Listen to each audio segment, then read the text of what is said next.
Hey everyone, welcome to the Pawareness Podcast, and thanks for joining me. This podcast is specifically for about educating and raising awareness for animals and rescues and organizations across the United States and world. It really goes a long way towards this mission when our listeners rate, review, and subscribe on iTunes, Spotify, YouTube, and all of our other podcast platforms. Also, be sure to check us out on our official website at pawareness.org and on social media at TikTok, Facebook, and Instagram at Pawareness_podcast. You can check us out for all of our latest bits and clips of our podcast, as well as Pet of the Week and Pet of the Month. If you're listening and involved with an animal rescue organization or have a story of your own that you want to share, reach out to us at info@pawareness.org and we can get you on the podcast. Thanks for watching, and I hope you enjoy this episode.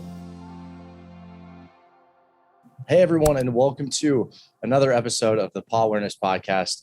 Today, I'm fortunate enough to get to speak with the Humane Society for Tacoma and Pierce County. I'm here with Mary, a pet support counselor, and Maggie, a humane education coordinator. Thank you so much for coming on and sharing your time with us. I'm going to go ahead and let you introduce yourself and a little bit more about your organization and what you do. So I am Maggie. I am the Humane Education Coordinator here at the Humane Society for Tacoma and Pierce County. We have kind of recently created an education program to get out into schools, but we also want to help raise awareness about our programs in the community. So trying to take a proactive approach in reaching the younger generations that will be future pet owners, and also helping the needs of those who are currently pet owners. So just having that get up and going has kind of been something I've been tasked with, and I have great help from my coworkers like Mary to help me with that. Mary, do you want to introduce yourself? Yeah, so I'm a pet support counselor, one of two here at our Humane Society. It's a growing and developing program that we have here, our pet support team, part of community services. And so I'm one of two. Kelsey's my counterpart, and we work really hard to keep people keep the pets with their people in their home. And so that's our goal. We support the community in any way that we can. And what does that look like when you're helping pets stay in their homes? What are some ways that you assist in that process? Yeah, so we have multiple programs that help people, such as the pet food pantry. I think we gave out 25,000 pounds of food last year to, assist them in a time of need. We also have our clinic, which is low-cost spay and neuter, affordable prices for those who can't get into their regular vets. And then we also have counseling. So when people reach out to us and they need assistance in any way, sometimes they just need someone to listen and, discuss with them, I guess with someone that has a professional outlook on it. We've been doing this a while. We've seen a lot of different situations. And so maybe just offering advice, or, ultimately if they have to end up surrendering their pet, at least I can provide the solace that it's coming to a place where we're going to care for them. And how long has the organization been around? And I know that before we talked, that you're in Washington. What exactly is the surrounding area that you're focused on helping? How big or broad does that go out? Well, we're in the Puget Sound region of Washington. Some of your listeners may at least be familiar with that term, the Puget Sound. Us Sasquatch people with the coffee and whatnot. But our reach is primarily the Tacoma and Pierce County. So Pierce County is a fairly large county, and a lot of cities are encompassed in that. But I've overheard Kelsey and Mary help, direct people to other resources, even if they're not in our county. They help them with, getting them to the right place. So really kind of whatever comes our way, we try to help best we can, even if they're not necessarily within our bubble. Yeah, that's interesting too. And I think that's where it all starts is in our home, around our homes, and you can make such a big difference just by impacting the people and animals there. And I thought it was really interesting too that you mentioned that you're helping, like in the educational system, and you're kind of targeting these kids, these future pet owners. How long has that been going on? Like, how did that start, and what does that look like So it's fairly new as far as what we currently have. With the help of my colleagues, Mary and some others at the shelter, luckily we have a really great team that have helped me put together kind of a bit of a presentation that covers topics such as, shelter programs. So maybe if the kids know of either their family members or friends needing help, they can kind of be that link to spread the word to their family and friends about programs that exist. The topics I also cover are just having compassion for human and animals alike, seeing how similar we are in the most basic ways. We feel, we care, we love, we want the same things pretty much. We want a full belly, a happy life, love.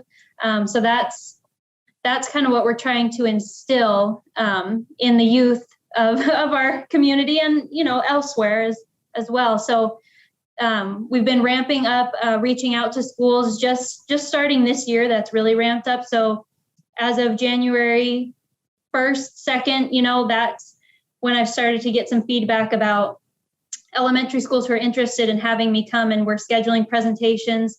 We've also had a few just community, we have like a general inquiry form on our website. And so we've had some community members just reach out even on their own, being like, hey, we have a scout group that would like to come get a tour and learn a little more, fulfilling some requirements, their den requirements. And so just kind of grasping at whatever opportunities come our way to get out into the community, whether it's going to a designated elementary school presentation or answering a question from a general inquiry email, that has just started to really ramp up, like I said, this year. Yeah, and I think that's so cool. I just haven't really, I've talked to too many organizations that are doing that. And I think it's a great way when you're looking at the problems that with, animals, whether it be animal abuse or just neglected animals, whatever that may be, it's a great way to kind of climb up the ladder and just kind of tackle the problem before it even becomes one. And exactly. I think that's so cool that you're doing that. I am curious to know what are some of the issues that you see with animals in the Washington area? I feel like it just ranges geographically from region to region. So what are some issues you're coming across? Well, Mary would be a great one to speak to that. Yeah, we have had way more issues arise through the pandemic. Adoptions have not slowed down, and we definitely are still adopting out plenty of animals. We're still helping 10,000 pets a year. I came from a really small southern shelter, and the amount of animals we care for here is astronomical. It's amazing. And the quality of care is still high, even though we have a lot of animals. But the issues that we were really facing are the sustainability of pets in their home. People adopt and it's really exciting, but then there's a behavior issue and you have this pandemic surrounding us and it's just like, oh, what do we do? And so everything is really hard right now for everybody. And so veterinary resources are key. People have a hard time getting into their regular vet, especially for emergencies. There was a whole year where spay neuter was not deemed an essential service. And so we are dealing with the direct impact of that this year. Kittens and puppies. So we have a list of 700 people waiting for spay neuter services here. I can't imagine what other people are dealing with. And so we do speed people through. I think the longest is a 6-month wait right now for large female dogs. But, offering that low cost option has been life-changing. Me and Kelsey personally have gotten households under control. They had a male and a female kitten at the start of the pandemic, and now they have 7 or 8 or 12. And so, getting those households under control, helping them feel like they have something under control. With the pandemic, everything is in the air right now. So we're working on that. And we're also working on just being there for people. Like I said earlier, some people just need to talk. And we did have a program last year where we would help with veterinary assistance, depending on the issue that they're dealing with. And so hopefully we can reinstate that coming here soon. Yeah, that's really interesting that you're seeing that. And I wanted to ask you too about your volunteering, and what's your volunteering situation look like? And to kind of expound on that, I'm assuming maybe if you do have volunteers, what are some good traits of volunteers that you look for? What makes, for anyone out there listening that's like, I want to help, what are some ways that they can help, and what makes a volunteer a good volunteer? It's a really good question. I personally was a volunteer here before I started as a staff member. And I think the heart of the volunteer is the greatest gift that anyone can have, because passion is really what we're looking for. Someone who wants to be here, who wants to help animals. Obviously, with such a huge Humane Society, we do expect a reliable volunteer, one we can count on to come in, because without the volunteers, we absolutely would not be able to do what we do today. I don't know the specific number of how many volunteers we have right now, but I know it's increasing because the pandemic, we, stopped the entrance of volunteers so that they could feel safe and be home. And recently we have opened those doors and floodgates, and all these volunteers are coming in to help us. And me specifically, the clinic that we run, I have a team of 25 volunteers that run this program with me. It's just me and 25 volunteers. So there's no way I could do it without them. And I think building those relationships with volunteers are really important. They need to feel appreciated, and they need to feel that they're doing something super important, because they are. And so we're looking for volunteers that care about animals and want to make a difference.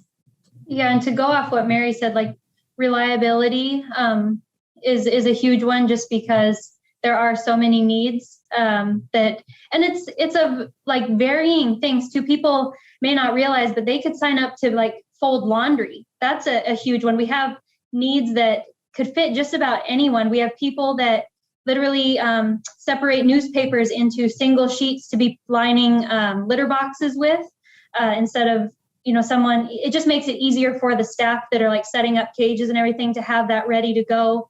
Like I said, folding clean laundry. So all of our shelves are stocked. There's walking dogs, there's animal enrichment. Like there's such a range of things. We have people that put together our adoption packets, and so many other things. Our volunteer manager would be more fitting to speak to the specifics, but just a person that realizes there is some way they can help. If they want to help, we will find a way. Yeah, for sure. That's amazing. That's such a great answer. And you're right. Like if a person wants to help, I'm sure any organization out there would find a way to help them out. And you mentioned that there's these issues that are, that however big or small. I am curious if you could narrow down maybe a couple of big issues that you would see in your community with animal rescue. What are they? And I guess what are we doing to like kind of alleviate that or tackle that? So kind of a big question, but just curious to know your guys' answers. Like the end goal, right? To get all stray pets into happy and healthy homes and stay in those happy and healthy homes. What's stopping that from happening? Like what are one or two, very macro level overview, what are one or two things that's like prohibiting that process, right? And it could even be just the animals getting there and just too many stray animals, like what you were saying, how there's just tons of animals just breeding everywhere. That could be it too, right? But I'm just curious what you're seeing up there in Washington. What's that looking like? I really think that the main number one issue is access to affordable vet care. Yes. Even as a pet owner who may have the income to be able to afford vet care, I can't even get in, and so it's a really, I think a lot of veterinarians are very burnt out by not just their practice, which is very, very difficult, but the pandemic as a whole. So much are expected of them and animal rescue workers. And we're doing everything we absolutely can, But like I said, my list is still 700.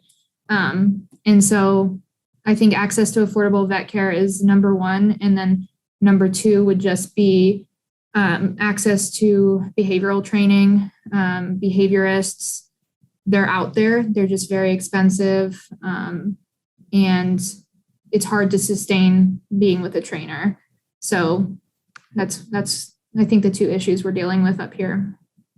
Yeah, I would definitely have to agree with Mary on both of those points. I mean, to some extent, it also is, I feel like, people trying to find the right personality of pet for them too, because we get a lot of cases that are, you know, certain breeds that tend to be higher maintenance or higher energy or something that, you know, we see more of those in here because their people just weren't able to deal with their issues, and through, you know, behavioral resources like Mary mentioned, you know, maybe they could have stayed together, but many times it's also like you wonder, well, was that the right kind of animal for you as well?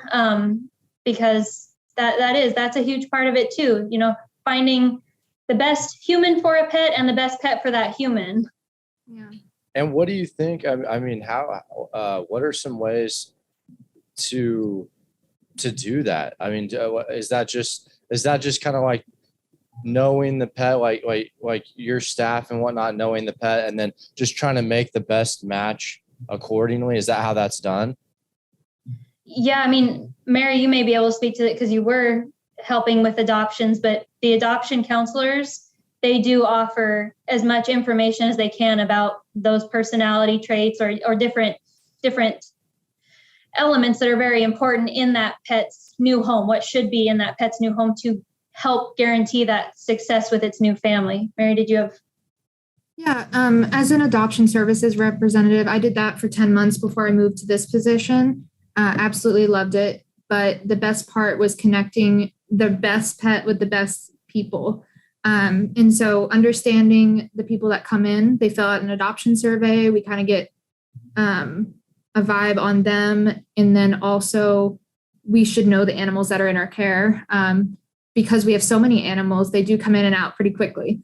But it's really important that we go and get to know the animals. So like on a 15-minute break, we'll just go and visit a cat. And, you know, the next person that comes in for the cat, it's like, I know that cat the best, you know? So it's really interacting with the animals, getting to know them. We are very diligent about putting notes in our system that we have. And so the minute that an animal comes in to the minute it leaves, we update notes, vet records. If it comes in as an owner surrendered pet, they have life story. I type up everything so that they have, this is the best home for this pet. This is why it didn't work out in the previous home. This pet has been around dogs, cats, children, does great, or probably not good for a home with children. And so putting recommendations as well as doing a behavior assessment when they come in. We also have a great dog services and cat services team who evaluate the pets every single day that they're here.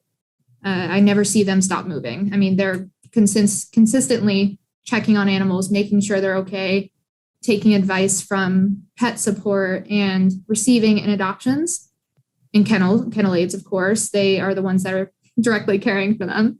And so, you know, it's really a team effort. We're all very collaborative workspace.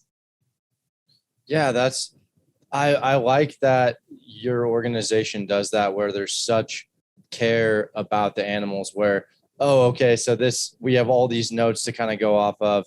And then when someone comes in, you can kind of match them up. And I'm not familiar with that at all. I fostered for a couple of years. So I've never actually been the one like, oh, let me try and find a pet this way. But that's really interesting to know and new information to me. And I want to kind of backtrack too to you mentioned having affordable vets and just having access to that care. What do you think, like, how do you think that happens? I mean, do you think we like more vets? I mean, like government stepping in and like providing like some service like that, or maybe some kind of like government money? I don't know. What's your take on it? It's something I think about every single day. You know, how can we reach these people better? We have programs in place that can help somewhat, but with the timeline, you know. And so some things we've thought about are vaccine clinics, or I think something that other places could do are just emergency care. Like, we have emergency vets, but it's very expensive. It's something that definitely I think about every single day, and I'm not sure how we're going to catch up from the pandemic. We're working as fast as we can, as long as we can, and we're still stuck in 2020, It's 2022. I mean, it's hard because there's also like a shortage of veterinarians. So even if there were the facilities to do either mobile clinics or, open new practices, there aren't the veterinarians to do that. And I don't particularly know how to go about fixing that personally, but everyone obviously wants to do the best for their animals, but the situation right now is just making it very difficult to do that. Yeah, I mean, and you're exactly right. There's definitely a vet shortage, and at that point, it's like you said, it doesn't matter how many new facilities. If there's an actual shortage on vets, it's like, what do you do? So yeah, and these are the types of conversations I just want to have. And, maybe someone listening, like, the more eyeballs on the problem, the better off we're all going to be. And, I guess, where's your organization? What are some things in the works? We just started 2022. What are some things that are in the works that you're excited about this year? Well, for me personally, it's getting the education program that we currently have. It's in its existing form. Get that going and out there. We have new materials, new way to kind of reach, like I said, the youth and community members. So kind of forming a hybrid of reaching the adults and the children out in our community and helping make connections with people. I mean, both personally, but also, having that kid that listened to my presentation, or that, adult that came and visited us at a booth, be able to know that the resources we have even exist. Because before I came to work here, I didn't even know that there were these resources for people. And so that's another thing, is just making people aware. So if they do need help, they don't feel so alone. So I'm excited to get that up and running. And Mary and Kelsey, they have a lot on their plates, and they do a lot of good every day, but I know they have some exciting stuff ahead as well. Yeah, I think I spoke about the mobile, I think I said a mobile vaccine clinic, but I think I combined the two. But we're hoping to do a vaccine clinic as well as a mobile pet food pantry, because we do have deliveries for seniors and elderly, but we're hoping to go out to those low-income communities, pop open the trunk and be like, how can we help? We always have a surplus of extra toys and beds and treats, and so hopefully we can bring those too. I don't want to hold on to anything extra, of course. And then we are also facilitating our own owner surrender appointments. And so from the minute they call pet support, or they call out for help, the minute they call out for help to the minute they unfortunately have to surrender their pet, they deal with the same person. We're not bumping them from all the different departments. We are a large organization with a lot of staff members. And so it really establishes that connection. And I would say 90% of the people that surrender their pets are doing it because they have no other choice. And they've thought about it for months. I've not talked to anyone that has thought about it overnight and be like, I want to get rid of my pet. That's never the case, which is something that I've completely changed my narrative about being in this position. So I don't know if that answered the question. Yeah, it does. And that's a lot. That's a lot of stuff. And I think that's really exciting. And where can we follow you? Where can we see what the organization is up to? So people listening can join in? So just our website's pretty straightforward, thehumanesociety.org. We're on Instagram, Facebook. They can find most of any information or be able to contact anyone that they may need to contact through the website. So if they check that out, there are also updates on the website, different donation drives that are going on. If they want to volunteer, there are links to all of those resources on there. Perfect. And all of that will be in the description below for anyone listening. Check them out. Maggie and Mary, thank you so much for coming on. I learned a lot. Thank you for sharing what it is that your organization's up to, and talk soon. Thank you. Thank you for having us. All right.